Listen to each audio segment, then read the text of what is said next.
মুসলিম দেশগুলোর এখন মেরুদণ্ড নিয়ে দাঁড়াতে হবে।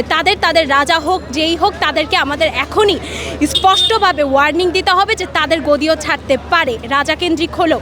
যদি আমরা এখন মানুষ হিসেবে যদি আমাদের নেতাদেরকে ওই বার্ডেনটা না দেই যে তারা স্পিক আপ করবে, ইসরায়েলের বিরুদ্ধে অ্যাকশন নিবে, অনেক মুসলিম দেশের কাছে পারমাণবিক বোমা থেকে অনেক অস্ত্র আছে, তারা যদি এই মোমেন্টে সেই অ্যাকশনটা না নেয় তাহলে কোনোভাবে এটাকে রক্ষা করা আর সম্ভব না।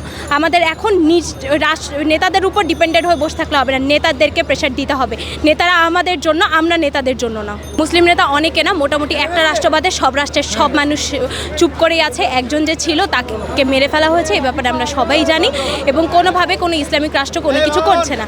আমরা সৌদি আরব বলতেই একদম অন্ধ যে সৌদি আরব আমাদের নবীর দেশ দেখে আমরা এত সফট কর্নার দিয়ে যাচ্ছি। আমরা কখনোই একজোট হয়ে আসলে কোনো কিছু করতেছি না। আমরা না কোনো স্টেপ নিচ্ছি, না আমরা ঠিকমতো বয়কট কার্যকর করতে পারছি। অনেকের ভুল ধারণা বয়কট করলেও কোনো কিছু হয় না। এর জন্য আমরা আসলে একটা গ্রুপ অফ পিপলকে অনেক বেশি পাওয়ার দিয়ে দিচ্ছি। এইভাবে যদি চলতে থাকে, অ্যাট্যাক একবার ইরাকে এসছে, ইসরায়েলে এসছে, যেই যাবে তার কাছেই হবে। আমরা যদি এখনও একজোট না হই, আমরা যদি প্রতিবাদ না জানাই, আমরা যদি ইকোনমিক্যালি ওদেরকে ড্যামেজ না করতে পারি, তাহলে কোনো কিছু হবে না।